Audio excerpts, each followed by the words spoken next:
Hey guys, how's everyone doing today? David Michael from Bhairav Healing. Welcome to episode 2 of the Bhairav Healing podcast.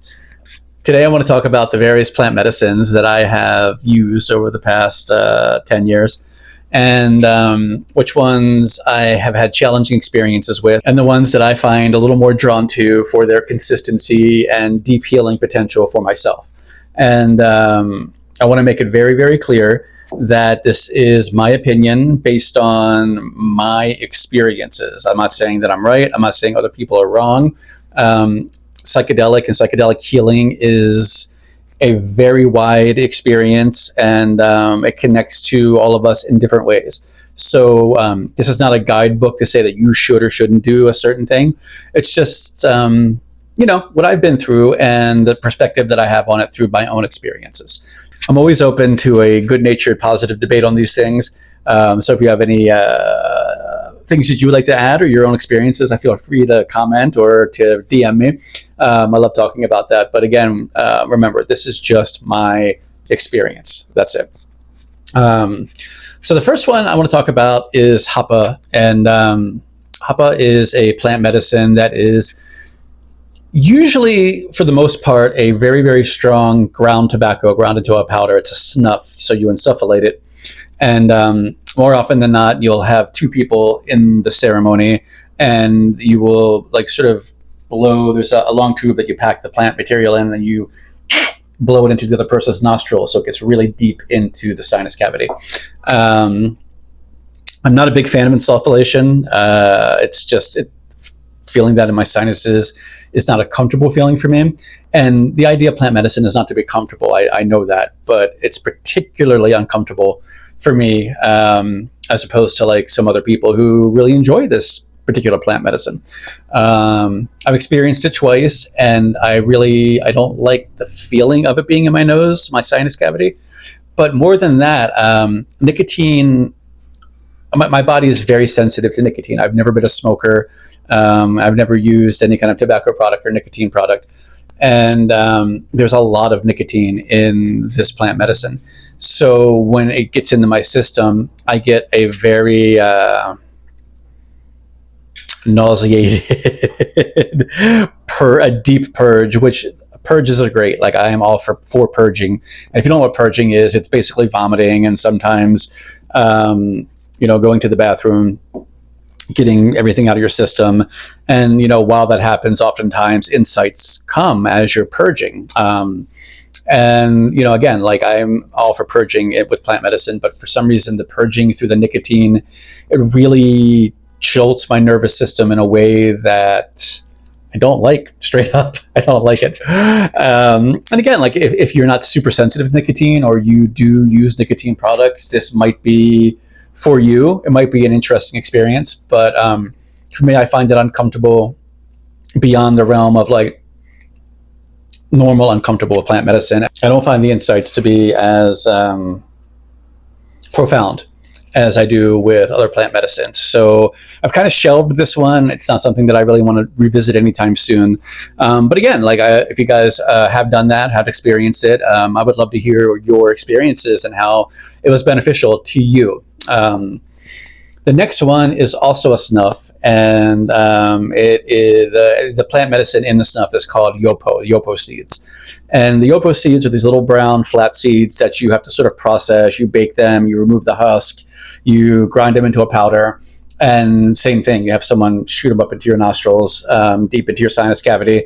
Yopo seeds contain both 5-MeO-DMT and NN-DMT. 5-MeO is a lot stronger. And that's where you really can get blast out of your body, when you're smoking the 5-MeO. NN-DMT is a little bit more of a body situation, but you'll still see geometry and fractals and entities and things like that. So this contains both of them. And initially I was very, very, very excited to try this because it had both of them. And I thought that it would really be an interesting experience from just sort of smoking processed DMT, the chemical, or smoking the bufo toad. I'm also not a big smoker in general. I don't smoke cannabis. I don't smoke cigarettes. So the smoking part of these chemicals, processes for me, I'm not a huge fan of that, right? So I thought I like smoking even less than I like being like sulfulating something, if that makes sense. So I prepared this. I had my trip sitter blow it up into my nose. And I knew that to expect, it could be I could be nauseous. You're not supposed to swallow the drip. You're supposed to spit it out. But the Yopo seeds, man, they are, for me, for my experience, it's not to be trifled with. Like, it was immediate when it hit my nostrils, but especially by the second one, it was immediate. Like, I was in this geometric cage type thing, but the searing pain of the alkaloids in my sinuses was, I mean, I literally felt, to me, like someone had taken a long hot drill and drilled it up into my brain. And it was just excruciatingly painful. I immediately had super intense migraine. And I was very nauseated. And I just, like, I wasn't not in my body, but I was in my body. And I mean, I did get kind of blasted off, and like I saw a lot of geometry and stuff, but I didn't really bring back a lot of useful information from that journey because it was just painful. I couldn't get past the physical pain of the experience to really get into the journey itself. Another thing is, this experience is supposed to last 30 to 60 minutes, right? It's supposed to be a relatively short experience. This lasted 5 hours for me. Like, I was in this state for 5 hours, and it was agonizing. I mean, it was, again, well beyond the discomfort of normal plant medicines. It was just physically incredibly painful. And again, it's not something I'm looking to to try again anytime soon. I just think that perhaps I didn't prepare it right. I didn't, I kind of just followed instructions that were given to me. But I don't like the insufflation process. And the pain was really, really, really so intense that I respect those seeds, and I'm just not very interested in doing them again. But again, please, people who have tried them, who have had positive experiences, like, reach out to me, let me know, because I'm very curious to see what other people's experiences have been with the Yopo seeds. Speaking of seeds, the next one would be Hawaiian baby Woodrow seeds, which contain LSA, which is a precursor to LSD. Albert Hoffman synthesized LSD from ergot, which is a mold or a fungus that grows on wheat. And that contains LSA as well. So I prepared them the way in which they were supposed to be prepared. And I made a little tea with them and drank the liquid. And it took about an hour for them to sort of process and kick in. And again, a lot of nausea. There's a lot of other alkaloids in those seeds that cause nausea beyond the level of like the purge you would have from ayahuasca or psilocybin or something like that. So again, it was uncomfortable. I had like this sort of intense heartburn type situation.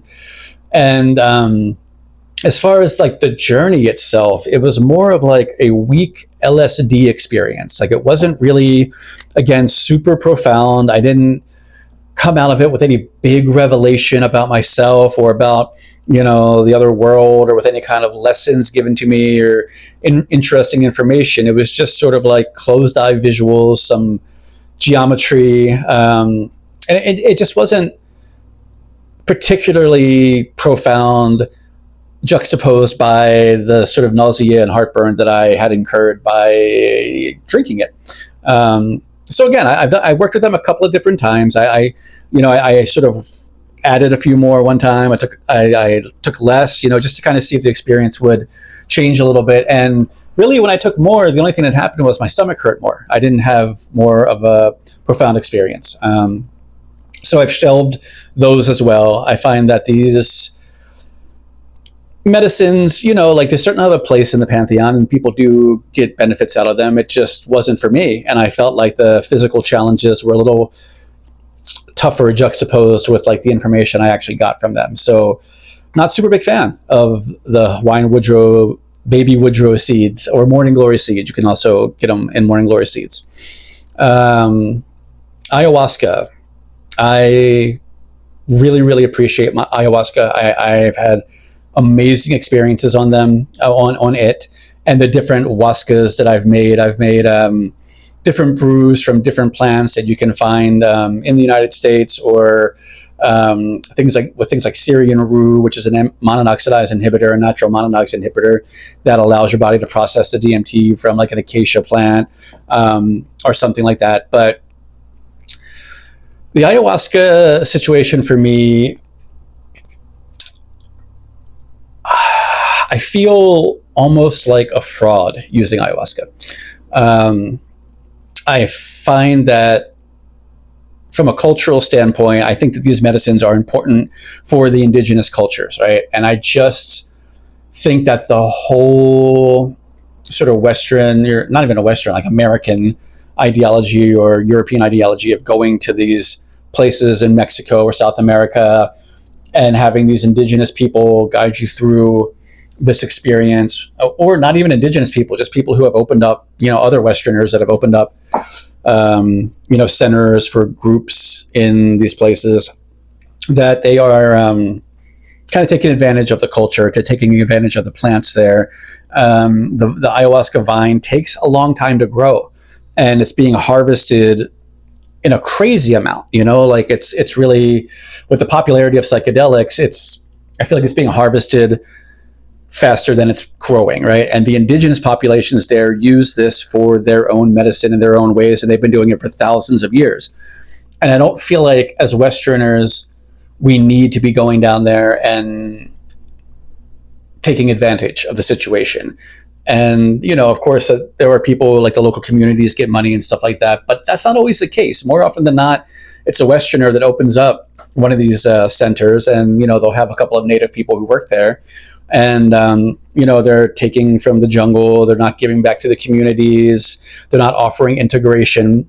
I think that the whole thing needs to be retooled and looked at from a different perspective. And I just don't feel like, I don't believe in participating in things that I think are ultimately harmful to a culture or an environment. And that was actually a lesson that I got from ayahuasca, was that as a white, middle-aged white man living in America, I didn't need to be using that particular medicine, that wasn't where it was for me, and that to go down that route would be a bit of like, colonialism, a bit of, colonizing a spot that wasn't really mine. And I feel the same way about the peyote and San Pedro cactuses. Those cactuses take a long time to grow. The native populations use them for their own rituals. And I've had beautiful, beautiful experiences with peyote, with mescaline. But ultimately, I have that feeling afterwards that I didn't need to do it that way. That I could have done it with a different substance and maybe gotten a very similar result or similar information. That being said, like if I was invited into a peyote ceremony by a native group, I would absolutely do it. But I feel like doing it on my own, or doing it with other Westerners or non-indigenous people, it leaves a bad taste in my mouth. And I don't want to. I feel like part of the process, part of the learning that I've gotten from these plants has been to be more mindful and take more care. And I feel like that's my way of taking a little bit more care. And again, this is just my opinion based on my experiences. That's it. Please, I'm not calling anyone out. I'm not trying to trigger anyone. I'm not trying to elicit a defensive response. I'm just talking about how I feel about it. And, really the lessons that I've gotten from the cacti, like there was a lot of that as well, like that is a very, very sacred medicine for a very particular group of people. And that it should be sort of left to that, because there are other methods that will heal. The bufo from the toad, which also I believe is 5-MeO DMT. Sometimes I get the DMTs mixed up on their own, but I'm pretty sure it's 5-MeO. I've tried that once. Again, that's a smoking thing where they take the Sonoran desert toad, and it has glands on its neck there, and they activate the glands to release the compound, the 5-MeO DMT, and then they process it, and then you smoke it. I don't like hurting animals. even though they don't kill the toads, you're grabbing a toad, you're squeezing it, you're milking it for its thing, and then you release it, and the toad's hella traumatized, And again, this is also an indigenous practice. So like as far as like it coming from an animal, which is being, harassed for its compound, I just feel like there are other ways. If you wanted to do 5-MeO DMT, you can get it processed and smokable, and you can do it that way. Like you don't have to actually get it from a toad. That's I don't know if it's endangered yet, but its numbers are dwindling because of this. And again, I just don't believe in that. I believe in taking care. I believe in honoring nature, and I'm not a fan of milking the animal for a drug experience, even if it's a healing experience. But again, I had a very beautiful experience. I left my body. I did all of the DMT stuff. It was wonderful. But at the end of it, I was bummed that an animal had to be harassed. And again, I was kind of infringing on a native practice for which I am not from, So I'm going to move on to cannabis. Now, cannabis to me is a wonderful plant. It is easy to grow. It grows all around the world in a certain region naturally. Many, many different cultures have used cannabis over the year, from Europe to Africa to Asia to South America to, North America. It grows everywhere. And, although there are cultural ties to it, of course, it's also sort of a free market, cash crop at this point. So I work with cannabis on for certain meditations, like on Mahashivratri. I've practiced Sanatana Dharma or Hinduism for a very long time. And, the sadhus, the Shiva worshippers, they use cannabis as a sacrament, same as the Rastafarians do. And on high Shiva holidays, they'll indulge in some cannabis and get into the meditation and the celebration of the holiday. And I find that to be a really great vehicle for that sort of thing. It's also amazing for insomnia for me. I suffered from insomnia my whole life. And the whole reason why I got into cannabis in the first place is because the first time I tried it, it helped me sleep. I had the best night's sleep I had ever had. And I was like, okay, there's something to this. So every once in a while when I'm feeling a little insomnia, I'll eat a little teeny piece of it. And it just helps me fall asleep and stay asleep if I need that. But I do believe that cannabis is overused. I believe that it is abused. I believe when you use it recreationally to the point of addiction, and I do believe in cannabis addiction, it becomes more of a hindrance than a healing property. I feel like it should be treated with the utmost respect, and that it should be used in small measures with intention, and again, just my opinion on this. But you can fall into the trap of cannabis addiction really, really quickly and overuse it if you overuse it. But I do find that there's a consistent healing quality to it as well. So, it's a dance to do, just like with any substance, with any medicine, with any Ayurvedic practice, with any kind of, yoga or anything like that. You can overdo it because you're fishing for the experience and you're not integrating it into your life after you have the experience. So it can be an interesting tightrope to walk, working with these chemicals. So my favorite one, of course, is psilocybin. It comes from the beautiful fungi family. And I've had so many beautiful experiences with psilocybin, so many healing experiences. I've seen it help so many people, whether you're on a microdose regimen or you do a couple of big journeys a year, or however it looks to you. It is, for my money, the best bang for your buck as far as the potential for real lasting integrated healing. Also, the mushrooms grow everywhere. They've grown all around the world. Most cultures have some sort of familiarity with the psilocybin mushrooms, whether we're talking about obviously the Mazatecs and Maria Sabina and the Aztecs and the Mayans and that culture, those cultures, that's where it's most prominent. But also you see mushroom imagery all over the place. You see it in Ireland, you see it in Scotland and the British Isles in general. You see it in Norway and Sweden and Greece and India and Africa and Australia. I mean, the mushrooms grow in every part of the world other than Antarctica. And I really feel like all of the ancient cultures had some sort of relationship with it at some point. And you're not wrecking an environment. You're not stepping on cultural toes. You're not, and I'm not like, let's go back to Maria Sabina. I'm not discounting the fact that a white man went down there and blew it up and blew the whole scene up, and a bunch of unwanted stuff happened with her in that world in the 40s, 50s, 60s. Like, I think that was kind of abysmal that R. Gordon Wasson went down there. She asked him not to tell people about it. He wrote a Life magazine article about it. Next thing you know, every hippie with a drum was going down there. You know what I mean? Like, it really kind of fucked things up for her.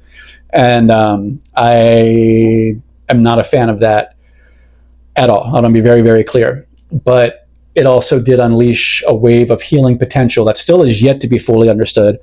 And I really, really honor the sacrifices that she and her entire lineage faced from having introduced this to the world in general, this beautiful healing molecule. And, I say a little prayer to her every time I am about to take it, because it wouldn't be here if it wasn't for her. But I do believe in the mushrooms. They can grow anywhere. You can grow them on cardboard under your stair. You know what I mean? Like, you're not wrecking an ecosystem. You're not wrecking a culture. You're not they're very inexpensive to grow. Like, I know people sell them and make money and all that sort of thing. But if you don't want to be in like the drug trade, you can order a kit and grow them yourself. And it's a very simple process. I also find that they are incredibly consistent, especially when you take a certain amount, you grind them into a powder, it sort of evenly distributes the psilocybin through all of the plant material. It does cause nausea sometimes. It does cause the purge, but I feel like that's the kind of purge that is necessary. That's the kind of purge that actually you're looking for in a healing experience. And I just think that they are easy in a way to cultivate and collect and distribute and take, and be able to have an experience that can be mapped out later and integrated into your life a little more easily. Of course, there's confusion. Of course, there are challenges. I mean, that's what this experience is all about. You know what I mean? It's about creating new neural pathways in your mind so that you can understand things differently, see different perspectives on yourself, on the world, how you treat people, how you treat animals, whatever it is you're looking for. It'll bring to the surface those deep, deep wounds that you've repressed since childhood. It'll bring to the surface all of this epigenetic and genetic and ancestral and all of that sort of stuff, and it also can just give great insight into things, like, you don't have to always be jumping off a cliff with it in order for you to bring back information that is applicable to your life without going off the deep end. And that's what Bhairav Healing is all about. It's about helping people to integrate these lessons, no matter how challenging they may have been or confusing they may have been. There are archetypal symbols that pop up in a lot of people's journeys that are similar. There's a similar thread that goes through them, and you can kind of use those archetypal symbols to help decode what the person had experienced if they were not familiar already with these symbols, right? Once you're familiar with them, it becomes a little easier to help other people decode their experiences and sort of show them the real true healing potential of what happened during the 6 to 8 hours that they were down. Another reason why I love the psilocybin is because it does last less time than, a 12, 14-hour LSD experience or a 12 or 14-hour ayahuasca experience. I feel like there's a real sweet spot with healing when it comes to like 6 to 8 hours, 4 hours at the peak, really. And then you start to come down gradually, and it's you're not being blasted out of your body like you are when you smoke DMT and shot through hyperspace, which is beautiful and great and, profound in its own way. But I find that those experiences are too quick. I find that the LSD experience is just too long. You can't sort of remember everything. You can't, you come out of it and you're like, whoa, that was a lot. But there's a real sweet spot with the psilocybin mushrooms that I think it's just conducive to real deep healing. And again, I'm not suggesting that ayahuasca is not like that, or that peyote is not like that, or smoking bufo is not like that. I'm not suggesting that at all. But for me and for the people who I've helped and facilitate with, again, I'm just going back to a consistent thing, something that works more often than not in a certain way. And, I've done ayahuasca quite a few times, and the different huascas that I've concocted.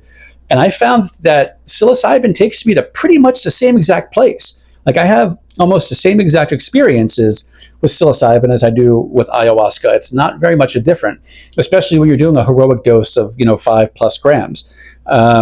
It takes me to that place, and that place is that place. And again, I know that's different. I know different people have different experiences with the different substances. But for me, it's like, I don't really need to explore the rest of those anymore, because the psilocybin, and I don't want to come off like I feel safe with it. It's the opposite of that.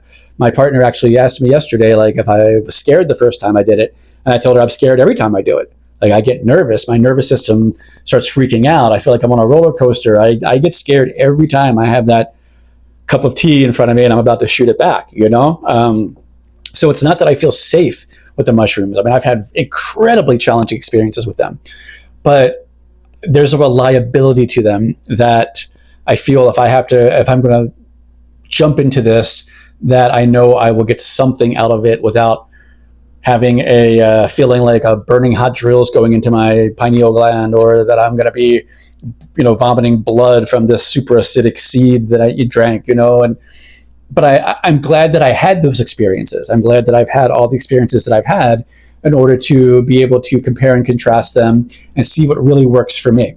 And I think that that's a great rule about these to begin with. Like, if you are interested in this, experience these things, do your homework, find someone who knows what they're doing, find a guide, find someone who can really help you out, who isn't culty. Like, do your research before you join a group, or before you find a shaman or showman or whatever you want to call them. But after you've done your due diligence, have the experiences, like do the combo, do the yopo seeds, do the snuffs, it's all it is grist for the mill, so that you can really get in touch with yourself and figure out what works specifically for you, because we're all different, and move forward from there. So that's about it for this podcast, guys. I appreciate you hanging in there with me. And again, if you guys have any questions or anything you would like to add, or any differences of opinions, I would love to hear it. I'm all about that. All right, guys. Thank you so much. Have a wonderful afternoon, and I'll see you guys next time.